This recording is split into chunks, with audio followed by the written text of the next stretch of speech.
Buenas tardes a todas y a todos. Es un placer teneros hoy aquí en el último club de lectura del año 2024. Este es el quinto de los clubes que hemos realizado a lo largo de todo este año y esperemos poder continuar con los mismos en el 2025. Os aconsejo que sigáis nuestra página web porque pues en breve volveremos a volver a poner los autores y autores y autoras que nos acompañarán en la próxima edición. En el club de hoy vamos a tener la presencia de la escritora Mariana Sández con su obra La vida en miniatura, y doy las gracias tanto a Mariana por su presencia aquí en el día de hoy como a nuestra coordinadora desde hace siglos del Club de Lectura, nuestra fiel escritora argentina Valeria Correa. Muchas gracias, Mariana, muchas gracias, Valeria, por estar hoy aquí. A ti por coordinar el club, Valeria, y a Mariana por acceder a participar en él. Yo no os robo tiempo porque una hora es muy poquito, lo importante es que habléis vosotras. Venga, Bueno, también aprovecho para felicitar la Navidad porque ya falta solamente un mes. eso mismo, gracias Carmen, muchas gracias. Bienvenidas, bienvenidos todos. Bueno, como dijo Carmen, cerramos un ciclo que no es solamente un ciclo de calendario, sino también un ciclo de lecturas en los que la casa o las casas han tenido un rol protagónico. Esta vez vamos a visitar todas las casas que nos propone Mariana Sández en La vida en miniatura. Yo también, Mariana, te agradezco un montón que estés aquí. Mariana acaba de venir de la feria de Miami, así que estarás todavía con, con jet lag, me imagino. Voy a presentarla brevemente. Bueno, Mariana, como la escucharán, es argentina, es una escritora argentina que vive en Madrid, es escritora, periodista y también gestora cultural.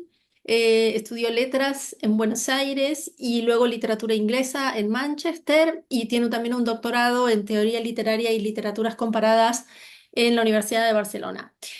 Bueno, ha dirigido varios programas culturales. Colabora con numerosos periódicos argentinos y desde hace unos años también aquí con el Periódico de España. Es autora muy interesante de un libro de entrevistas y ensayos del cine de Manuel, un recorrido del cineasta Manuel Antín.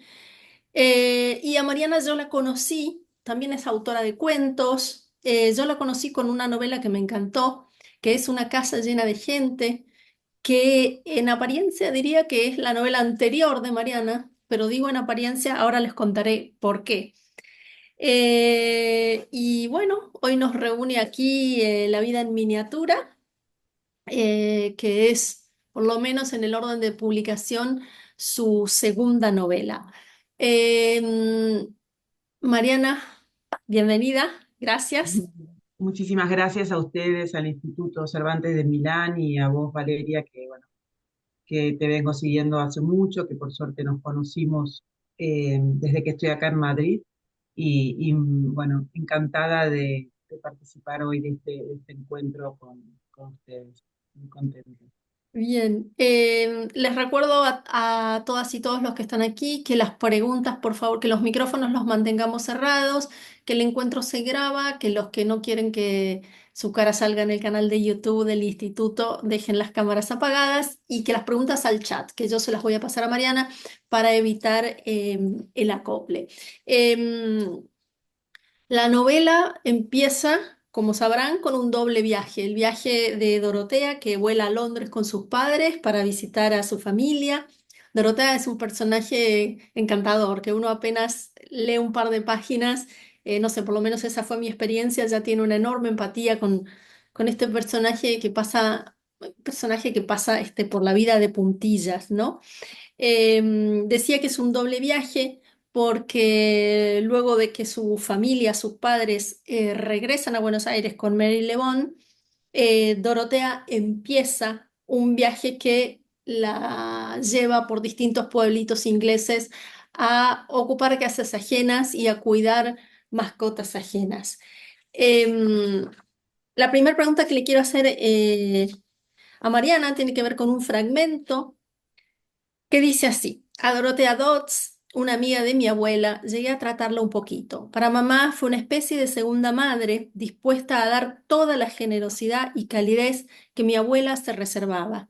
Será porque Dorotea no tenía hijos, ni trabajo, ni vida propia, solo cuidaba a los padres, ni mascota. Esto es una cita, si no la tengo mal recortada, de Una casa llena de gente, ¿verdad? Tu novela anterior, Mariana. Entonces yo te quería preguntar cómo se relacionan ambas historias, de dónde salió, cómo nació el personaje de Dorotea y todo lo que nos quieras contar a propósito de la génesis de esta novela. Ujú. Bueno, sí, tenés razón, esa novela, o sea, la historia de Dorothea Dodge, lo que ahora es La vida en miniatura, empecé a pensarla antes de mi primera novela. El otro día bueno, hace un tiempo me di cuenta, borrando correos que tiene, digamos, una larga data como de 12 años en mi cabeza, porque ya ahí tenía borradores, y pensé una primera historia que si uno la compara con la que soy, no es tan diferente, es exactamente el mismo personaje, el mismo perfil de personaje, la personalidad, todo, el mismo esquema de familia, las relaciones familiares, pero lo que cambió fue digamos, la trama, el desarrollo de los personajes, en el sentido de que en ese momento bueno, voy a contar un poquito de qué trata, más o menos lo contaste, pero Dorotea es un personaje que, digamos, vive a merced de los padres, es una mujer que se quedó hasta casi los 60 años para cuidar de ellos, que tiene un hermano mellizo, el hermano desde muy joven digamos, se rebela contra esa familia, un padre muy famoso y a la vez muy estricto, una madre enfermiza y muy ausente, el hermano de alguna manera a los 20 de años da un portazo y en cambio Dorotea se queda como digamos, a ocupar su lugar y el del hermano, ¿no? Se queda en la casa.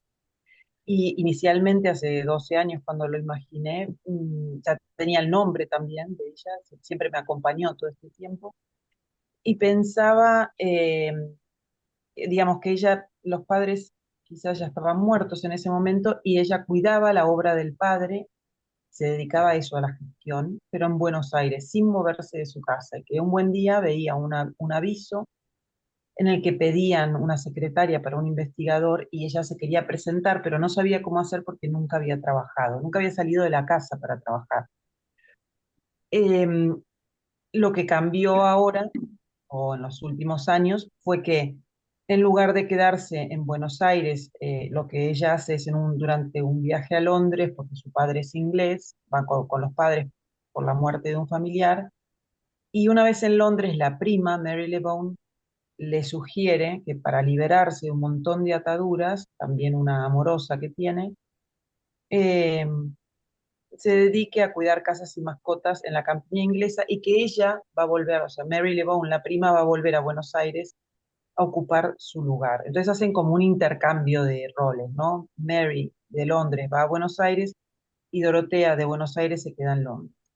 Y bueno, eso es lo que, digamos, esa peripecia es la que cambia, pero en sí el personaje es realmente fiel al primero que yo imaginé, ¿no? Bien, bien, estupendo. ¿Y por qué entonces primero, por qué primero terminaste no sé, de escribir y, Una casa llena de gente? ¿Por qué Dorotea se quedó tan bien rezagada dentro de la página? ¿Verdad? Tenés razón. No sé, me pasa mucho, es mi manera de trabajar. Yo por ahí tengo una idea, la empiezo como borradores, pienso muchísimo en cuál va a ser el tono, la voz, el registro, quién va a contar, y hasta que no lo encuentro o no me satisface, quizás hay periodos en que lo voy dejando. Lo dejo y paso a otra cosa que se me ocurrió. Y a veces estoy en paralelo con más de una cosa hasta que en definitiva una toma la posta, ¿no? Y en este caso, bueno, encontré más rápido la voz para Una casa llena de gente y ya me dediqué digamos, a desarrollar esa historia. Y la de Dorotea esperó, gracias a que esperó, por otra parte, maduró esta idea, porque creo que es mucho más interesante lo que se me ocurrió después, este periplo que hace por Inglaterra, y eso se me ocurrió porque en 2019, sí, 2019 yo acababa de entregar Una casa llena de gente, tuvimos que hacer un viaje por trabajo de 3 meses a Inglaterra, Y fue ahí que yo supe de este sistema de House and Pet Sitting, y después en un segundo viaje que tuvimos que hacer, ya me metíamos, ya fui como para hacer toda la investigación, me metí en plataformas, intercambié con gente, me propuse para hacer House and Pet Sitting, eh, digamos, por ejemplo, investigué mucho sobre el tema de la religión en Inglaterra, todas cosas que estuvo bueno que pudiera hacer personalmente, presencialmente ahí. Saqué fotos, fui a a las zonas donde yo quería que la novela se desarrollara, o sea que toda esa maduración fue necesaria también, ¿no? Claro. Tenés varias preguntas. Voy a empezar por la última porque se vincula con esto que estás diciendo. Alesia te pregunta si alguna vez trabajaste en casa de extraños, ¿no? Y así es como empezaste a imaginar la vida de Dorotea. No, pero por esto sí, lo que sí, a ver, hay dos cosas. Una, que en estos viajes que digo, sí vivimos en algunas casas de conocidos que nos dejaban la casa en Inglaterra, o bien, bueno, como lo de los Airbnb, ese tipo de sistemas. Y hay algo en la novela que a mí me interesó destacar, y es como en la forma actual que tenemos de viajar. Porque por ahí cuando fui joven y vivía en Inglaterra, iba a los bed and breakfast, pero los bed and breakfast te recibe una familia, te sirven el desayuno casi como si fueras alguien de la casa, te atendían muy personalmente. Ahora vos podés ir de Airbnb uno en otro y te dicen, bueno, vas a encontrar un lugar donde vas a encontrar la llave, vas a marcar tal tecla, vas a sacar la llave, vas a abrir la puerta, después la vas a dejar. Y entras y salís de la casa de gente sin contactarte con nadie. Y en parte eso se verifica presente en la novela. Por Sí. otra parte, el tema de House and Pet, me metí en un par de plataformas, pagué las suscripciones, me puse me puse como a contactar, o sea, a intercambiar con un montón de gente y realmente fui parte de ese sistema. Nunca fui a la casa de nadie, pero sí me di cuenta que puedes ir a cuidar un burro, unos conejos, unas gallinas, una casa espectacular con un jardín que puede ser un paraíso en el medio de Inglaterra, solo para regarle a alguien las plantas. Entonces, y de hecho, bueno, estuve a punto de ir a cuidar un gato en Londres, pero después la familia se enfermó de COVID, entonces no lo pude hacer. Pero sí llegamos a tener un Zoom con esa familia, hablar, me mostró todas las cosas de cómo vivía el gato, etcétera, le hizo un montón de preguntas, y llegué a experimentar los miedos que tiene Dorotea cuando lo hace, ¿no? Porque en definitiva estás en la casa de alguien sin un contrato demasiado claro, y que decís, bueno, ¿qué pasa si se incendia? ¿Qué pasa si el gato? Yo le pregunté a la señora, ¿qué pasa si el gato se escapa? eh, un montón de cosas que realmente están en riesgo, ¿no? En eso. Pero bueno, los ingleses lo usan, hay gente joven o gente ya retirada que quizás se puede pasar todo el año viajando de casa en casa y conociendo toda Inglaterra o a otros países que están en la misma situación, como no sé, Alemania, Suiza. Eh, y viajan de esa manera porque no tenés costos de alojamiento, eh, y bueno, se dedican a eso. Sí, de hecho a mí me sucedió una cosa muy graciosa, que cuando empecé a leer tu novela, una amiga mía de Estados Unidos se separó Mm. y mientras se arreglaba con su marido, su ex marido, se anotó en uno de estos sistemas que yo no conocía, pensaba que era una cosa de ficción y también llevo un tiempo viviendo así que bueno, ahí le recomendé tu novela también, obviamente. Mm. Sergio dice que tu novela es una novela de personajes encantadora. Dorotea y María son la una para la otra, contrapunto psicológico. El texto es vertiginoso en su ritmo y cadencia. Parece que la novela fluye sola en pensamiento literario. Tus lecturas son muy vívidas, ¿no? ¿Es así? Te pregunta. Mis lecturas, te referís a supongo que se Me refiere a los imagino que libros. se refiere a los libros que están aquí dentro, supongo. Ujú. Yo creo que dos cosas, me gusta mucho la literatura y las películas de Inglaterra. Eh, y me gustan mucho los paisajes de Inglaterra, pero además, si se refiere a eso, porque en definitiva lo que me han dicho es que parece una novela escrita por alguien de ahí, o que uno tiene la sensación de estar viajando por ahí.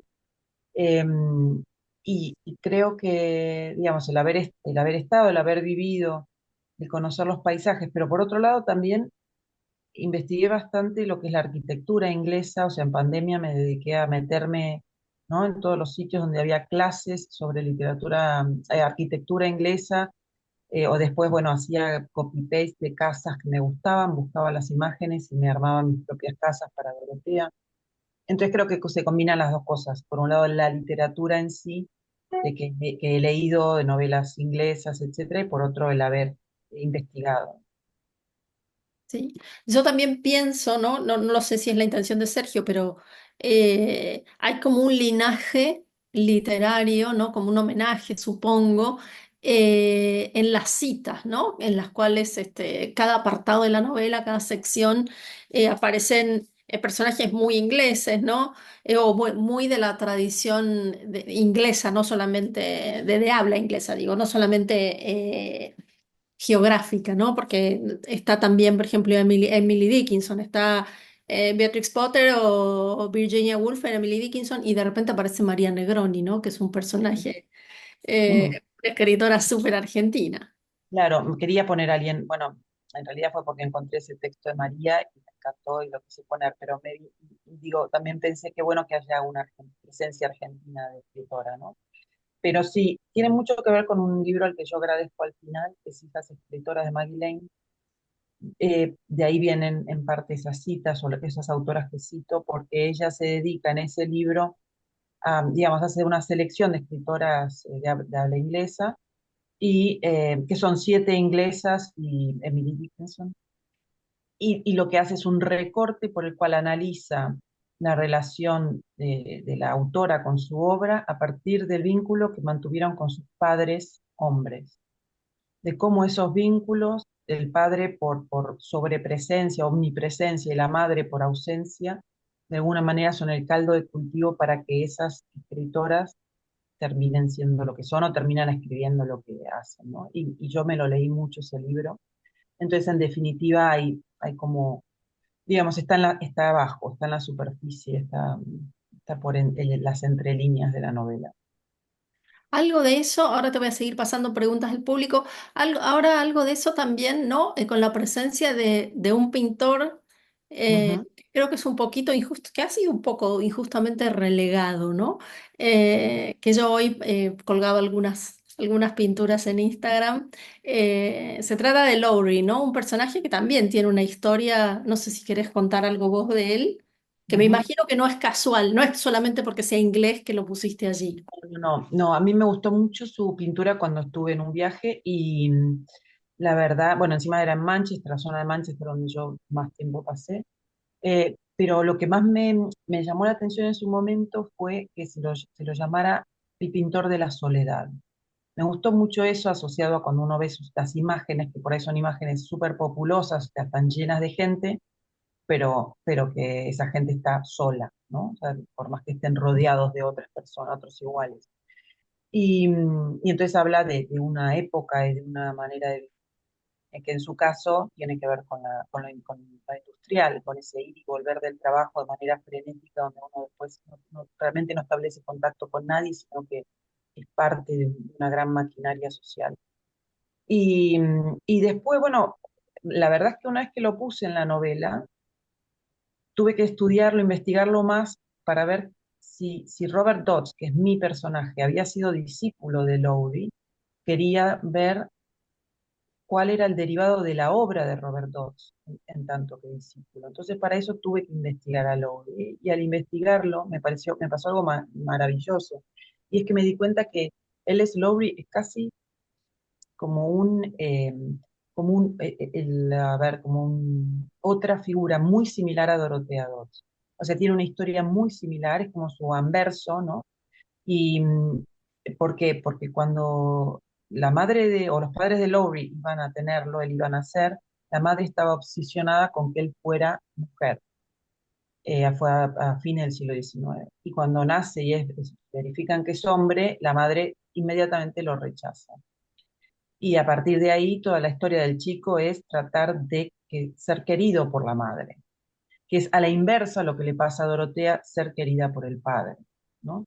Eh, entonces me pareció maravilloso cómo digamos, se acompañaban esas dos figuras, y la verdad estoy muy, o sea, seguí investigando sobre Lowry, es un personaje que me interesa muchísimo, y cómo él durante justamente por tener una autoestima tan baja, que es lo que le pasa también a Dorotea, él durante décadas pintaba y dibujaba a solas y le regalaba a la gente su obra porque sentía que no valía nada. Como la madre lo rechazaba de raíz, él sentía que no valía nada. Y entonces iba regalando, la gente le decía, bueno, pero dame, te pago unas monedas o algo, y él decía, no, no, es una obra, yo lo hago porque tengo ganas, no, no, te la regalo. La madre las escondía, decía que eran horribles, y las escondía atrás de la nevera, de los muebles. Eh, Hay una película que se llama, que es fascinante como es el título, se llama La señora Lowry y su hijo. O sea, el famoso es el hijo, pero Hay una película, no sabía, me la el voy a buscar. la señora Lowry, que la hace un actor, ahora no me acuerdo el nombre, es un actor muy famoso inglés, maravilloso el personaje. Y bueno, me pareció extraordinaria la historia como, ¿no? Como para completar la mía. Entonces, ese como intertexto que hay. Claro, sí, hay una relación como, no sé, como de espejo, ¿no? Allí adentro, contenida, cifrada, que si uno más o menos conoce al pintor, se abre y si no, no importa, está funcionando allí de manera cifrada. Dos preguntas. Una que tiene que ver con la ilustración de portada. Te dice Jean-Claude si quieres comentar algo de lo que está allí. Y otra, Sonia, que te hace una pregunta del título, te dice La vida en miniatura. eh, ¿Cuál es el significado que le quisiste dar con ese título? Por un lado, vemos que Dorotea vive a la sombra de sus padres. ¿Se refiere a eso o hay algo más? No, bueno, en relación a la cubierta, la verdad es que la eligió la editorial y, y bueno, yo me di cuenta de por qué la elegían, que tiene que ver bastante con los dibujos que hace con las pinturas de Dorotea, porque ella también dibuja la sombra del padre, pero tiene su propia obra guardada, archivada y también la lleva a cuestas en los viajes. Y es el tipo de dibujos que ella hace, más o menos. Y por otra parte, el editor me dijo, además, ese como reno sería que hay en la obra, de alguna manera representa o es un alce, ¿no? Más bien Sí. representa un poco la figura rara que también es Dorotea en sí misma, ella como personaje, es un personaje extraño. Entonces, y para también, justamente para construir la obra plástica de Dorotea, también me metí mucho en todo lo que es el arte botánico, y porque eso me encantaba, así que estuve explorando y como se describen bastante sus dibujos y lo hice, o sea, no, no me refería a ningún dibujo existente, pero a partir de todo lo que yo fui viendo, construía yo las obras que pensaba que ya podía pintar. Eso por un lado. Por otro lado, el título se refiere a que a mí me parece que todo en ella es muy mínimo, todo es muy pequeño. Al principio se dice que es tan pequeña que entra en un achinamiento de ojos, ¿no? Como en así. Y, y todo el tiempo ella hace alusión a su pequeñez, dice en un formato doroteico, ¿no? En lo doroteicamente posible, que cuando quiere hablar fuerte su voz siempre sale contenida, es un personaje muy, muy oprimido, muy reprimido. Eh, y entonces, bueno, la miniatura viene por un lado por ahí y por otro lado porque me parecía que, en definitiva, el esquema familiar en el que ella está encastrada tiene un poco que ver con los esquemas familiares de todo el mundo, en el sentido, y esto yo ya lo trabajaba en la primera novela. A mí me parece que todos ocupamos un lugar en nuestra casa que después va a tener un reflejo en nuestro rol social también, que tiene que ver con, a ver, compensar carencias, limitaciones o necesidades que pueden surgir en el seno de una familia. Por ejemplo, en este caso, un padre súper autoritario, con una madre ausente, con un hermano rebelde, bueno, toda esa combinación hace que psicológicamente haya necesidad de un cierto tipo de presencia. Cada uno se amolda un poco a las figuras y a los roles de los demás.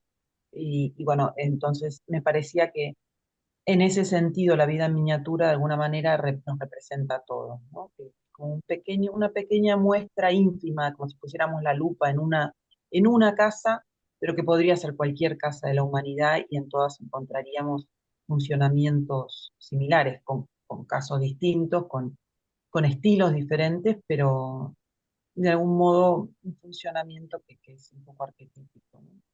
Sí, no, yo también por eso te hacía referencia, te invitaba a hablar de Lowry, ¿no? Porque de repente en esos cuadros que él hace, en esos paisajes urbanos y fabriles ingleses, las figuras humanas son como fosforitos, como cerillas, ¿no? Son gente de fósforo, ¿no? O sea, son figuritas pequeñas, miniaturas, una vez más, ¿no? Sí, Y y aparte que está muy bien lo que decís, y si uno lo ve como un panóptico, como un poco se ve en las obras de Lowry, que se ven desde arriba, y entonces uno ve las personitas en miniatura yendo a trabajar o volviendo del trabajo, en definitiva es eso, te demuestra que los seres humanos somos una miniaturita, cada uno de nosotros somos una cosa muy, muy, muy pequeña, ¿no? En sí, nuestros mini reinos. me pareció... muy interesante. Tenemos varias preguntas más aquí. Déjame que te lea. Adriana te dice, la novela está llena de casas, las de Buenos Aires y las de Inglaterra, pero también hay un espacio habitable que es el idioma, el materno, el castellano natal donde Dorotea vive una vida minúscula y el paterno, el inglés que Dorothea con H adopta para reinventarse una vida. ¿Nos puedes decir algo al respecto? Interesante.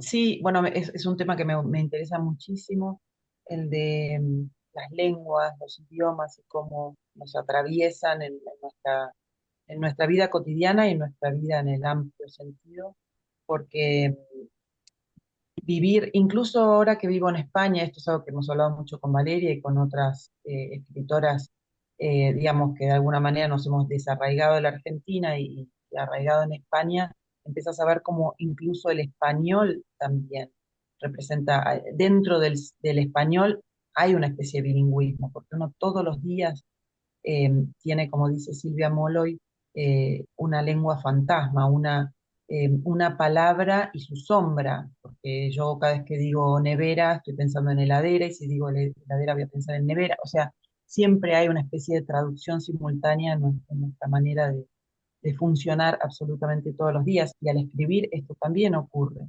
Yo, por ejemplo, cuando escribí mi primera novela es sumamente argentina y los personajes no tienen ningún empacho en hablar muy argentinamente, pero esta ya la escribí en España y por otro lado, al transcurrir en Inglaterra, de alguna manera es un español mucho más neutro y hubo un momento que iba a poner colectivo por el autobús y puse bus, porque dije, la palabra colectivo fuera de Argentina puede producir tanto error de concepto, es decir, colectivo también significa otras cosas, ¿no? Es polisémica. Y bueno, entonces la verdad es que como a mí el inglés siempre me gustó y digamos, fue muy importante en mi vida en general, eh, sí está eso que decía en la pregunta en cuanto bueno, a que Dorotea al tener esa doble nacionalidad y de alguna manera yo creo que su querer desarraigarse de Argentina y transmutar su patria tiene que ver también con empezar una vida nueva, una vida de cero, ¿no? Que sea propia. Y justamente en uno de los textos dice que lo hizo en oposición opuesta al padre. Es decir, ella quiere una vida que sea diferente a la que quiso. Su padre era inglés y se radicó en la Argentina, y él no quería tener nada que ver con Inglaterra. Y ella lo hace a la inversa, ¿no? Ella termina su vida en Inglaterra, como una manera muy sutil y muy a lo Dorotea de, de oponerse, Sí. ¿no? De resistirse. Bueno, aquí Cristina te agradece la bonita reflexión sobre nuestra lengua y Fiorenza te dice justamente que si podías comentar algo sobre esa dulce muerte que a ella le parece que es así, de Dorotea. Sí, bueno, hay lectores a los que les cuesta mucho el final.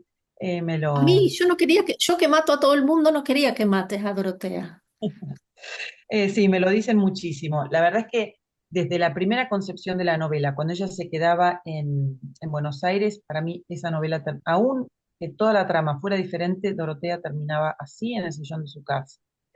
Ahora la diferencia es que Dorotea migró a un banco en un lugar muy hermoso de Londres, y que me parece que acompaña muy bien su creación artística, porque justamente ese parque, los Kew Gardens, casi un paraíso en la tierra, tiene muchísimo que ver con lo que ella dibuja, con lo cual, digamos, hay una armonía muy grande entre su ser, su mundo interior y ese final, ese lugar exterior. Después está ese guardia del parque que es tan joven y tan filosófico y que la acompaña en ese momento final y que a la gente le ha gustado mucho.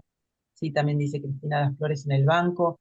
Bueno, en el viaje a Inglaterra lo que descubrí, por ejemplo, yo no había prestado atención en otro momento, fue que todo el mundo en los bancos públicos ponen unas chapas, unos carteles, donde la gente se despide de sus seres queridos con mensajes que aparecen grabados y los ponen en el respaldo del banco, tal como aparece en la novela, ¿no?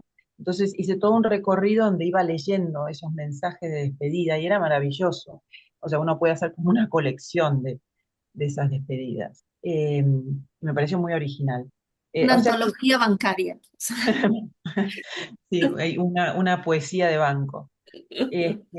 La verdad que está bueno y qué sé yo, a mí me gustó, al editor le gustó mucho el final, bueno, otra gente que lo leyó antes de la No, aquí hay edición. gente que está diciendo que sí al final, que Sí, a algunos les encantó y bueno, a otros les costó más. Yo también digo, bueno, si les costó es porque se encariñaron con el personaje, ¿no? Eso también está bueno. bien. Eh, Ahora paso con las preguntas, pero pensaba yo, la muerte de Dorotea me parecía que era un poco así, como el escritor que, bueno, algunos de ustedes conocerán, ¿no? El escritor suizo Robert Balzer, ¿no? Que también mm, sale caminando, o sea, un escritor con una vida difícil, poco reconocido, y que sale caminando por la nieve, ¿no? Y se muere caminando allí, ¿no? En una caminata. el día, en La el día de afinidad, Navidad. sí. Pensaba en la afinidad de Dorotea con esos escritores, con esos grandes escritores que en vida fueron pequeñitos, ¿no? Balzer, por supuesto, Kafka, ¿no? Que si Sí, no fuera eso. por su Mm, albacea no lo tendríamos. Entonces mm. quería saber un poco si los habías tenido en cuenta, por lo menos de manera consciente, ¿no? Porque uno a veces tiene un montón de cosas en el inconsciente que no. No, los tengo muy conscientes porque son los escritores que más me gustan. Más allá de la escritura y de la obra, que obviamente también me fascina, la de Balzac, la de Kafka, Pessoa, creo que es mi escritor favorito, pero más allá de ellos en sí, digamos, su obra en sí, también la figura, esa gris, como vos comentás, tan empequeñecida, tan mínima. Por otro lado, sí tuve muy consciente los, digamos, personajes derivados de esas obras, así como el Gregor Samsa de la Metamorfosis, bueno, todos los homónimos de Pessoa, el Wakefield de Hawthorne, Ah, que para mí claro. es uno de mis cuentos, ese y el Bartleby de Melville que aparece en la novela, son creo que mis dos cuentos favoritos, super favoritos. El Capote de Gogol, son todos personajes sumamente pequeños, grises. En la novela también se hace mención al Camilo Canegato de Rosaura a las Sí, 10, que también es un personaje así y que por otro lado, aún siendo tan ínfimo en su, ¿cómo podríamos decir? En su autoestima o en su espíritu, después uno los recuerda, ¿no? Son enormes en nuestra memoria. Y por ejemplo, el Canegato, yo me acuerdo con las chicas de la facultad, después de haber leído Rosaura a las 10 íbamos por la calle y íbamos diciendo, ahí hay un Canegato, allá va otro Canegato, ¿no? O sea, se te convierte en un prototipo de persona. Y es claro. lo que de alguna manera yo aspiraba que fuera Dorotea y lo que, digamos, sí, yo quería, o sea, que Dorotea fuera uno de los que uno dice, allá va una Dorotea, ¿no? Sí. Entonces, y bueno, y la verdad es que Piglia tuvo mucho que ver también, porque Piglia tiene un texto ¿cómo se llama? El último lector, o en formas breves, ahora no me acuerdo, creo que es en el último lector, en donde habla analiza la relación de Kafka y Felice Bauer, y él tiene unos fragmentos preciosos en ese texto donde dice cómo Kafka, más allá de quererla como mujer y como prometida, también ve en ella una mujer copista, una máquina de escribir, una mujer aferrada a los manuscritos, porque Felice le leía los textos, se los corregía, le hacía devoluciones, hacía críticas, hacía traducciones, pasaba en limpio, o sea, era una amanuense de Kafka también. Y él analiza mucho eso Y fue justo en un momento de que yo estaba con, digamos, probando cosas para Dorotea, que leí eso y dije, wow, es una Bartleby mujer, ¿no? O sea, esa Félix. Y dije, es que es esa la idea que yo tengo de Dorotea. Es una mujer sin biografía que escribe la biografía del padre. O sea, Dorotea es para el padre lo que Félix es para Kafka, ¿no? Claro. Entonces, bueno, todo eso sí confluyó totalmente.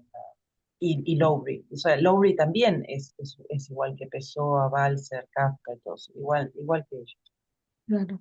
Aquí Sonia te dice, soy de Argentina y vivo en Estados Unidos y enseguida noté esa ida y vuelta con el idioma.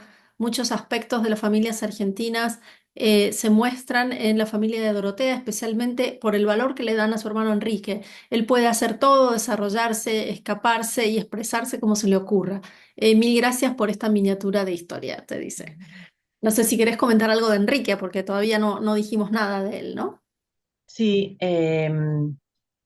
a mí me gusta mucho Enrique, digamos, si bien es un personaje súper rebelde, también en él quise poner, sobre todo en su infancia, cosas que he visto a mi alrededor de familias donde sí, sea hombre o mujer, a veces pasa alternativamente con ambos géneros, ¿no? Pero lo vi sobre todo en hombres, hermanos de amigas mías, en donde se les daba tanta libertad y tantos recursos a disposición que después terminaban siendo, o sea, chicos que crecían con tanto, que después terminan siendo personas, digamos, sin rumbo, ¿no? Porque no tienen la capacidad de pelear por las cosas que quieren o por sus sueños, etcétera. Son personas que de alguna manera se los arruina. Eh, entonces, en cambio, Dorotea, porque se le exige tanto, es alguien muy obediente, muy disciplinada, es decir, es lo opuesto. Y yo he visto, digamos, y por ejemplo, se ve en el caso de las hermanas Brontë también, como todo se ponía en ese hermano, ¿no? Que iba a ser el superpoeta, se los mandaba a los de Virginia Woolf también, al de Beatrix Potter también, se les daba la posibilidad de ir a Oxford, a Cambridge, a estudiar, a no sé qué, no sé cuánto. Todos esos hermanos terminaron en la nada misma, y mientras que sus hermanas estaban escribiendo escondidas, escribiendo, mandando con sus textos con seudónimo, cambiando la grafía de la escritura para que los editores no se dieran cuenta que eran mujeres, en fin, un montón de cosas, eh, mientras que los hermanos que recibían demasiado, después no podían hacer nada con sus vidas. Esa fue un poco mi intención en el caso de Enrique, ¿no? Lo que a priori podría ser una desigualdad a favor del hombre termina siendo en contra, en realidad. Y aquí otra pregunta de Jean-Claude, por otro personaje del que no dijimos nada, ¿no? Con el personaje de Ricardo, ¿no? Y todo su, como te pone aquí, el mundo, Jean-Claude pone el mundo imaginario de Ricardo, ¿no? También un personaje terrible, ¿no? También alguien minúsculo, pero que hace, bueno, un daño mayúsculo, ¿no?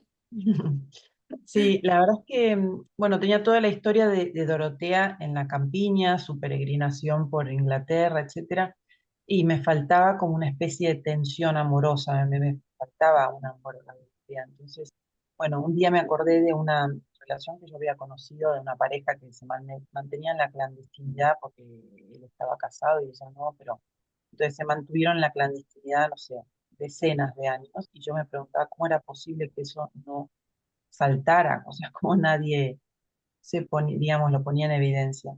Y, y bueno, entonces ahí se me ocurrió como toda esta idea de lo clandestino en Ricardo, la mentira, que por otro lado es un gran tópico literario, la literatura me parece una gran mentira, una usina de mentiras. Por otra parte, sí, en los personajes grises de los que hablamos antes también Ricardo tiene mucho que ver, por eso se lo compara con Canegato, ¿no? Un ser que parece súper insignificante, pero bueno, como vos decís, al final tiene una... Y porque en definitiva, si Dorotea se siente tan inferior, tan pequeña, claro, va a buscar gente que sienta a la altura de eso, ¿no? Que no, que con la que ella se sienta que se puede relacionar.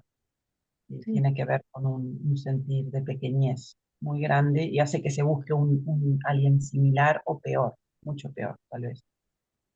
Yo me acuerdo, Mariana, cuando presentamos tu anterior novela en Madrid, que yo te dije, vos estás escribiendo algo y vos me dijiste, sí, pero es una novela, creo, demasiado clásica o algo así, me Sí, dijiste, ¿no? sí, sí. Entonces, cuando leí este libro, Ujú, cuando terminé de leer el libro, la primera vez yo pensaba, bueno, puede que la construcción sea el de una novela más o menos clásica, las fuentes eh, son al final autoras canónicas, ¿no? Mary Shelley, todas las que citas allí, pero de alguna manera me parecía que el personaje de Dorothea Dodds no era nada clásico, es decir, escribir de una mujer mayor, escribir de una mujer mayor que nunca trabajó fuera de su casa y que quiere salir, ¿no? Me parece que en los tiempos que corremos, eh, la tercera edad es casi como o sea, un pecado, ¿no? O sea, hay como una especie de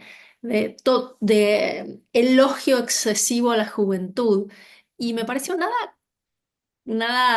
corriente y nada clásico, y lo digo como elogio, obviamente, por si no se entiende, que eligieras darle vida a un personaje que en la vida cotidiana es bastante invisibilizado.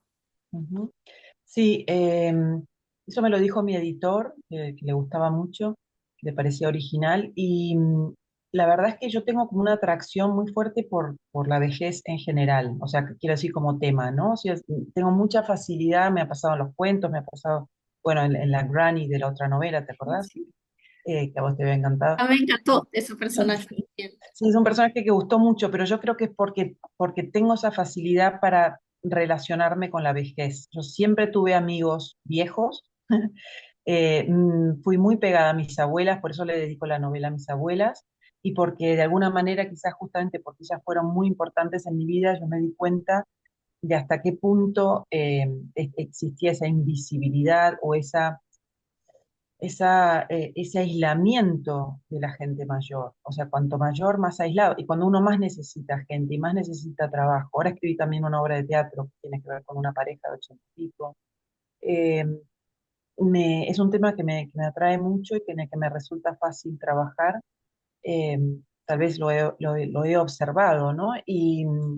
Y sí, y en el caso de Dorotea, me ha pasado también que en los clubes, en las charlas, etcétera, me sorprendió que acá en España muchísima gente, mucha, me dijera, ese modelo de familia es muy habitual en España, donde se reserva, o sea, ha habido matrimonios que han tenido varios hijos y se reservan la última hija para cuidar a los padres. O sea, la tienen, o a veces, si hay un hijo discapacitado, se tiene otro hijo, preferentemente una mujer, para cuidar de ese hijo discapacitado en el futuro. O sea, ya hay una intencionalidad ahí en la procreación eh, que viene como con un cálculo, ¿no? Me impresionó mucho, no lo tenía tan claro antes de la novela. Mm, sí, acá también te dicen algo que me parece que es esencial. Adriana dice, la novela es también muy divertida, porque es verdad, tiene mucho humor la novela, ¿no? Y ella te dice, me encantaron las referencias a los Beatles y obviamente el personaje de Father Mackenzie, ¿no? Sí, bueno, por eso recorrí mucho la zona donde se conocieron, por ejemplo, tocaron por primera vez Johnny y Paul, porque enfrente está la tumba de, bueno, Eleanor Rigby, la tumba no está, pero se sabe que Paul inventó a raíz de unos nombres que hay en esas tumbas, que aparecen unos Rigby y tal. En Liverpool hay también la estatua que yo menciono de Eleanor Rigby, hay un banco con la estatua de ella, yo me senté al lado. Y, y también lo que hice en ese sentido para poder darle verosimilitud al Father Mackenzie fue que hablé con muchos curas, hablé con mucha gente religiosa, me iba metiendo en las iglesias, porque es una variedad la que hay en Inglaterra, una convivencia de religiones, ¿no? La anglicana, la católica, la metodista, la no sé cuánto. Entonces me iba metiendo a ver porque por internet en lo que buscaba no terminaba de quedarme claro cuáles eran las implicancias del divorcio en los pastores ingleses, los párrocos. Entonces, bueno, al final di con uno que por fin me explicó muchas cosas que aparecen, digamos, están ahí como en el subtexto de la novela, qué pasa si ellos se divorcian o si dejan de pertenecer a la iglesia, qué pasa con la casa que se les da, la pierden, entonces por eso el pastor este no la quiere perder. En fin, un montón de cosas que me servían para no meter la pata, ¿no? Porque son temas que después uno dice, capaz alguien te dice, pero esto es una barbaridad, ¿no?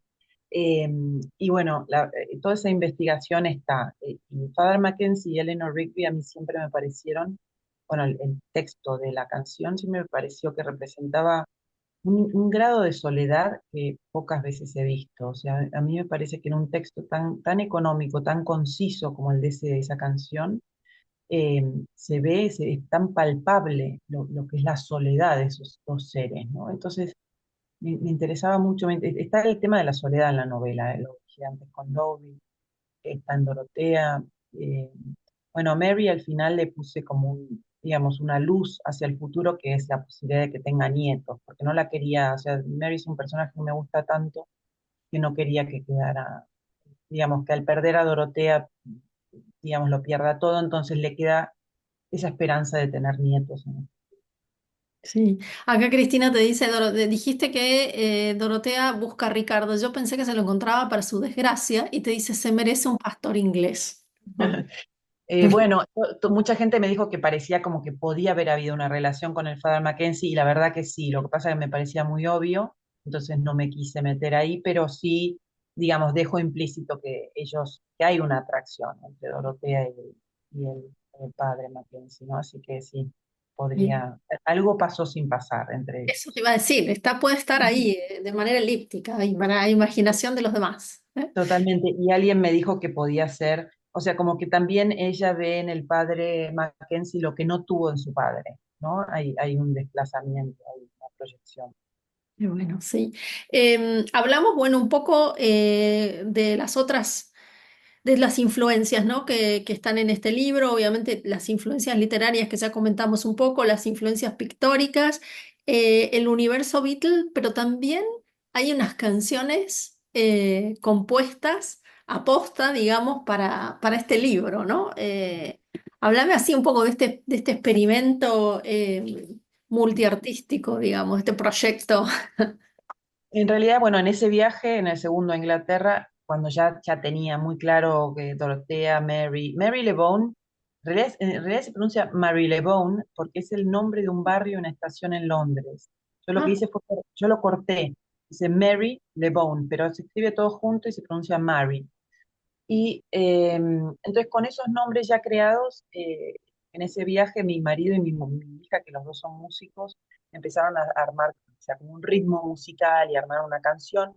Yo se lo comenté a Mariano Gilmour, que él vive en Argentina, pero es de familia inglesa, de Liverpool precisamente, es muy, muy inglés. Y él es músico de verdad, profesional, con su pareja, y entonces se lo comenté y se engancharon con la idea de verdaderamente darle forma a esos temas. Entonces, digamos, una doble relación. Por un lado, Mariano y la mujer aparecen en la novela, en el capítulo de York. Ellos son los inquilinos de Dorotea ahí. Y a su vez, dentro de la novela, dicen que le van a componer unos temas musicales en honor a Dorotea y Mary, y eso es lo que ocurre después al terminarla. O sea, que uno puede, como lo que Vila Mata llamaría una literatura expandida, y sí. porque al salir de la novela uno puede, digamos, continuar la relación a través de la música, ¿no? O sea, y además me encantan las cosas esas, los juegos metaliterarios o de metalepsis en este caso, donde el nivel de la ficción se conecta con el nivel de la realidad, ¿no? De la afuera. Sí, sí. Sabes que cuando leí esta novela pensaba, la novela anterior de Mariana está llena de gente, casi a veces es como, bueno, basta de que entre y salga gente y todo centrado, ¿no? En una casa. Y esta novela es casi como el negativo, ¿no? Diremos, el negativo fotográfico, ¿no? Muchas casas y los personajes que aparecen todos muy solitarios, ¿no? Porque incluso Robert Dodds, digamos que se aísla, ¿no? En esa especie de atelier, fortaleza, castillo, al que no deja acceder a nadie, ¿no? Hasta le dejan ahí las cosas en la escalera, ¿no? Eh, no sé si de alguna manera vos sentís que trabajar ciertas cosas en un libro te manda hacia el otro extremo o cómo crees que funciona eso? Mira, Vilamatas varias veces ha dicho que él piensa que siempre un nuevo libro es la fuga del anterior, o sea, es la huida, huir del anterior, o sea, para salir, poder salir del anterior, se crea una nueva historia. En los términos prácticos, la verdad es que no había pensado lo que dijiste, que me parece súper interesante, como todas las cosas que siempre decís. No lo había pensado para nada, o sea que eso fue totalmente inconsciente, lo de una casa, muchos personajes, muchas casas y personajes aisladísimos como serían las figuras de L. Slowing, ¿no? Eh, pero no, se produjo, también todos me preguntan si tengo algo de si soy una arquitecta fallida por lo de las casas. Yo creo que no, sino que tiene que ver con que como a mí me gusta mucho el universo de lo familiar, la psiquis de los personajes que participan en cada familia y cómo digamos, unos definen a los otros, al final la casa es un lugar central, ¿no? Porque es donde se cocina todo y, y es una pequeña célula de lo que después va a pasar en la sociedad. Pero no lo había visto así. Lo que sí me hace es pensar otras dos cosas. Una, en el momento que Mary le lleva los dibujos de Dorotea al tío, ahí en ese especie de altillo que es donde está el pintor, eh, también aparece otra pintora que a mí me interesó muchísimo, que me Sí, apareció durante la investigación, que es Serafine Louis, una pintora eh, que de Francia al principio del siglo XX, que era ama de casa, o sea, empleada doméstica, ¿no? Iba a limpiar a las casas y como no tenía ningún, pero ningún recurso, una persona pobrísima, pintaba con sangre de animales, con sangre propia, con tierra, con la cera de las velas derretidas, hasta que la encuentra un mecenas y, y le da una propulsión, o sea, le da como una imagen más universal, pero bueno, fue una artista muy desconocida durante mucho tiempo. Eh, Eso por un lado. Y por otro lado está el índice de la novela, perdón, y eso que decía recién tiene que ver también con los artistas póstumos que a mí me interesan. Por eso la muerte de Dorotea también se relaciona en ese sentido, es decir, claro. cómo hay un reconocimiento posterior. Jane Austen, digamos, se murió a los 41 años y no tenía idea que iba a ser la Jane Austen de que conocemos nosotros. O sea, todo esto es posterior, lo mismo Kafka, ¿no? Es decir, a mí es un tema que me gusta mucho. Y por otro lado, en el índice de la novela, que mucha gente no lo nota, pero por eso lo comento, hay algo parecido a mi novela anterior, que es un juego, que son las cosas que yo hago cuando estoy trabada en la trama y me pongo como a jugar con los paratextos. Eh, en el índice, los capítulos están divididos por segmentos que dicen mandando todo un poco al diablo desde ahora y para siempre. Acabo de ver una errata que dice mandado, Sí, pero es mandando todo un poco al diablo desde ahora y para siempre. Es de una frase de Vila Matas, de un cuento que se llama Mandando todo al diablo, que es una profesora de piano que está harta de sus alumnos y va casa por casa diciéndoles que está harta de ser la profesora y los manda al diablo. Entonces, bueno, yo tomé digamos, esa frase, ese título, y lo estiré para acomodarlo a la novela, y un poco las partes coinciden, donde dice al diablo, por ejemplo, es el capítulo en que Dorotea se relaciona con el cura. Está el juego de, por un lado es cura, y por otro lado, eh, ahí puede intervenir el diablo en esa relación, ¿no? Bueno, todos esos juegos paratextuales. sí, sí, sí, sí. No, cuando terminé de leer la novela sí me reí, sí vi eso y además yo dije, ay, Mariana estaba tan segura de dónde iba con esto que Mm, en el epígrafe de Virginia Woolf nos cuenta el final, pero sí. eh, Totalmente, totalmente, me pareció perfecto me parece increíble de bien.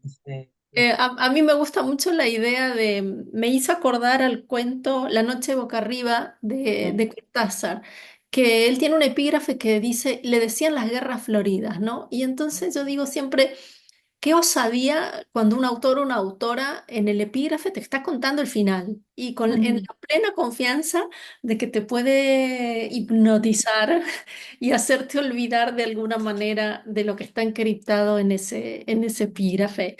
Ya para terminar, Mariana, una pregunta más que tiene que ver con lo próximo, porque bueno, no sé si ustedes saben, Mariana quedó finalista con un libro de relatos de El Ribera del Duero, que no sé si es lo próximo que vas a publicar o tenés en vista alguna otra cosa ya. eh, No, eso no. Bueno, estoy trabajando cuentos, sí, no sé si van a ser exactamente esos. Acabo de terminar una obra de teatro que estoy viendo a dónde mandar. Y, y tengo una novela medio empezada, o sea, siempre tengo este popurrí de cosas y en algún momento las cosas van concluyendo. Pero tengo una novela en la que retomo el personaje de Charo, de Una casa llena de gente, la novela anterior, y bueno, y cuentos. Así que estoy un poco con todos los géneros a la vez. Bien. No, tenía la curiosidad si algún personaje de acá salía en el libro de relatos que... No. No, porque me parecía, bueno, no sé, porque uno se encariña a veces con los personajes, me parecía que Mary LeBone podía estar en alguna otra historia futura. Y si no, te lo dejo así como pedido, ¿viste? Cuando los fans te dicen, escríbele algo a este. Me han pedido bastante que me sorprendió y por ahí lo piense, es el personaje, el guardián del jardín que aparece al final. Bien. Me gustaría porque es hombre y yo trabajo mucho mujeres y la verdad tengo ganas de meterme con un hombre, así más de manera de protagonista, ¿no? Así que puede ser interesante a futuro. Bueno, pues nada, Mariana, muchísimas gracias por esta conversación. Te están agradeciendo también ahí en el chat. Yo les agradezco también a todas y todos la compañía durante este año. Y bueno, para los que si fueron llegando más tarde, lo mismo que dijo Carmen, ¿no? Entren a la web sobre diciembre, que vamos a tener ya el plan de lectura del año próximo. Dejamos las casas que Ujú. nos han acompañado también y la verdad que es un placer haber cerrado con tu novela, Mariana. Muchísimas gracias a todas y todos y ya que estamos así en este plan político, feliz Navidad, feliz Año Nuevo, ¿eh? Todo. Bueno, Un muchísimas, muchísimas gracias a todos y todas los que están ahí y a vos, Valeria, y al Instituto de Milán, así que encantadísima. Pues Muchísimas nada, gracias. hasta otro libro, Mariana, con la gente aquí. Venga, Un gracias abrazo a todos. grande. Chau, Abrazos. chau. Chao.